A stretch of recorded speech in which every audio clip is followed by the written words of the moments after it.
Você já imaginou como que seria uma sociedade utópica, onde a harmonia prevalece e os conflitos são inexistentes? É uma ideia bem sedutora, né? Mas você já se perguntou o que a gente teria que sacrificar para alcançar esse tipo de utopia? A série Rick and Morty explora esse questionamento de forma bastante profunda. E no episódio Auto-Erotic Assimilation, a personagem Summer encontra uma sociedade onde uma entidade chamada Unity impõe uma utopia perfeita. Um lugar onde tudo funciona perfeitamente. No entanto, às custas da liberdade individual. É isso aí, neném! Aqui a série ecoa o diálogo de Sócrates com Eutífron em uma das obras de Platão. Nesse diálogo, Sócrates aplica seu famoso método socrático de questionamento, fazendo Eutífron questionar suas próprias crenças sobre a natureza da piedade. E de forma bem semelhante, Summer, através de suas interações com Unity e com a sociedade que ela controla, Summer acaba questionando e desafiando a noção de que uma sociedade utópica, controlada, é realmente a ideal.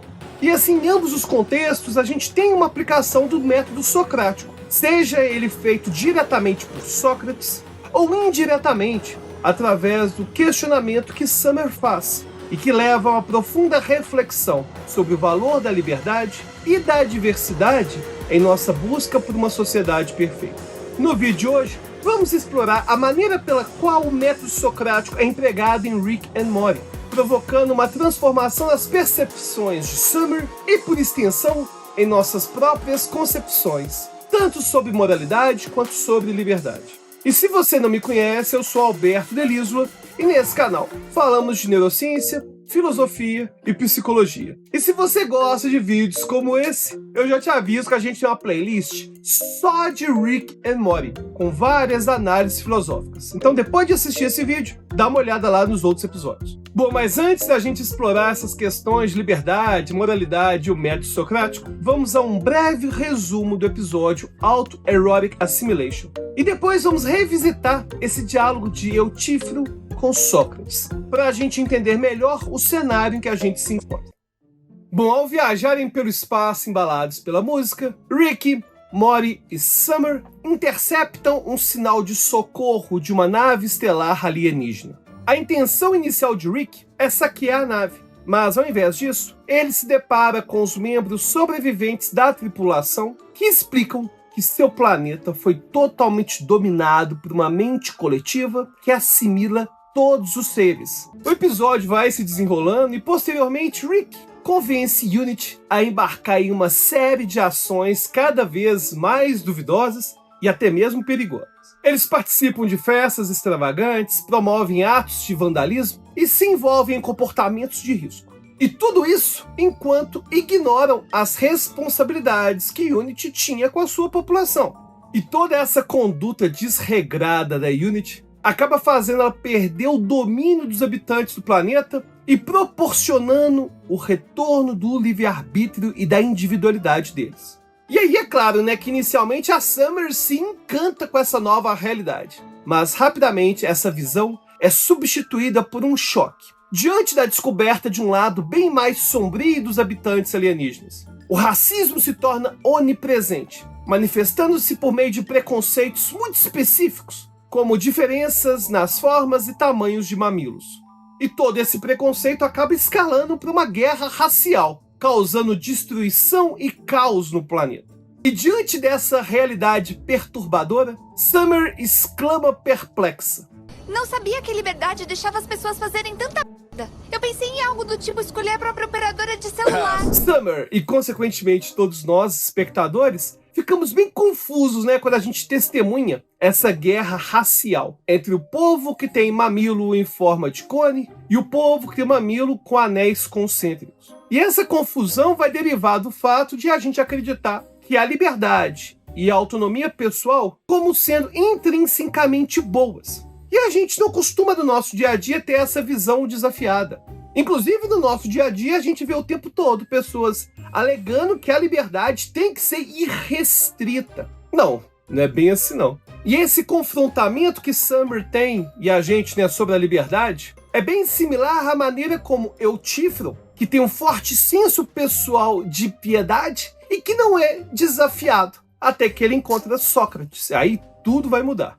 Mas antes de falar desse diálogo de Eutífron, eu tenho que te lembrar de curtir o vídeo, né? Poxa vida, não custa nada. E é uma forma de você mostrar pro algoritmo que nosso conteúdo é relevante. Vocês pediram mais análise de Rick and Morty? Eu trouxe as análises de Rick and Morty. Então dá curtida, não custa nada. E é claro, né? Se você já tá inscrito e já ativou o sininho, valeu demais. Vamos, galera, tô deixando isso atraente pros seus estilos de vida viciados em sexo.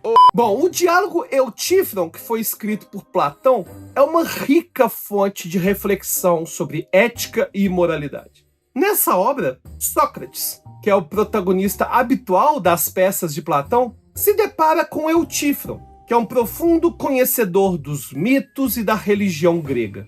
Eutífron, confiante no seu entendimento sobre a vontade dos deuses, acredita que suas ações são justas e corretas simplesmente porque estão alinhadas com essa suposta vontade dos deuses. Diante dessa certeza de Eutífron, Sócrates pergunta então: o piedoso é amado pelos deuses porque ele é piedoso? Ou ele é piedoso porque é amado pelos deuses? E essa pergunta, que aparentemente é simples, contém uma profundidade filosófica bem significativa e aponta para o dilema central do diálogo. Afinal, se a resposta for a primeira opção, ou seja, que o piedoso é amado pelos deuses porque ele é piedoso, então a moralidade existiria independentemente dos deuses. E por outro lado, se a resposta for a segunda opção, ou seja, é piedoso porque é amado pelos deuses, então a moralidade seria completamente dependente daquilo que os deuses dizem que é certo. E aí, nesse caso, se os deuses amassem coisas diferentes, ou até mesmo atitudes totalmente imorais para a nossa sociedade, elas seriam corretas, por mais imorais que fossem, porque estão de acordo com os deuses. E isso vai sugerir, então, que a moralidade seria subjetiva e ia variar de acordo com a vontade dos deuses. Se os deuses falarem que tem que matar alguém, beleza, isso é moralmente correto. E aí o Eutífron, preso a essa interrogação, tenta várias vezes definir a piedade. Mas cada uma dessas tentativas é cuidadosamente desmontada por Sócrates. E esse questionamento de Sócrates visa romper com essa noção simplista de que o bem moral pode ser alcançado apenas seguindo a vontade dos deuses, independentemente de a moral existir independente da vontade divina.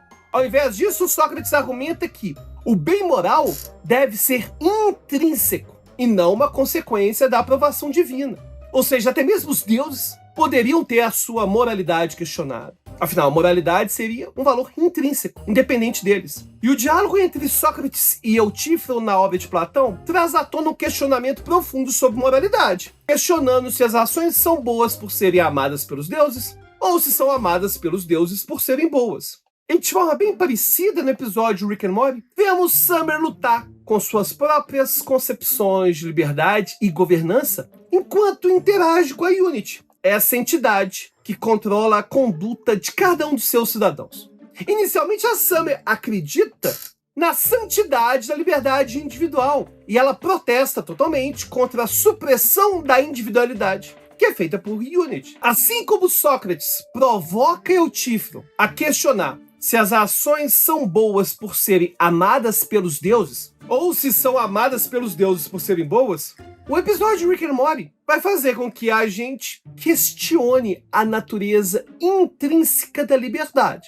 E observa que o episódio não está dizendo que a gente tem que ser a favor de um estado totalitário. Não é nada disso não. A pessoa que acha isso não entendeu o episódio. Na verdade, o que o episódio quer mostrar, assim como Eutífron, é que aquela nossa preconcepção de liberdade irrestrita tem que ser questionada. Que o entendimento do que é liberdade, o entendimento do que é moralidade, é muito, mas muito mais complexo que a nossa preconcepção. Tanto o diálogo de Platão quanto o episódio Rick and Morty sugerem que esses conceitos não são tão simples e não são tão irrefutáveis como podem aparecer no início. Tanto Eutífron quanto Summer são impelidos a uma reflexão mais profunda sobre o que verdadeiramente significa a moralidade, o que verdadeiramente significa ser livre. Será que ser livre é fazer o que eu quero? Qual que é o limite entre um Estado totalmente autoritário e o Estado totalmente permissivo que não tem regra nenhuma, anarcocapitalista. Isso aponta para a complexidade e a pluralidade dessas definições, em um claro aceno ao método socrático, aplicado de forma direta no diálogo platônico e, é claro, de forma mais indireta e moderna no episódio Rick and Morty. E aí, você gostou do episódio? Já tinha percebido conexões desse episódio com Sócrates? Quer sugerir algum vídeo para o canal? É só deixar seu comentário. Agora, se você quiser conversar diretamente comigo e com a nossa comunidade, aí tem que virar membro, né? Só clicar na nossa campanha do Apoia-se. Lá você vai ter acesso ao nosso grupo secreto do Telegram e vai poder conversar diretamente com a gente. Até a próxima.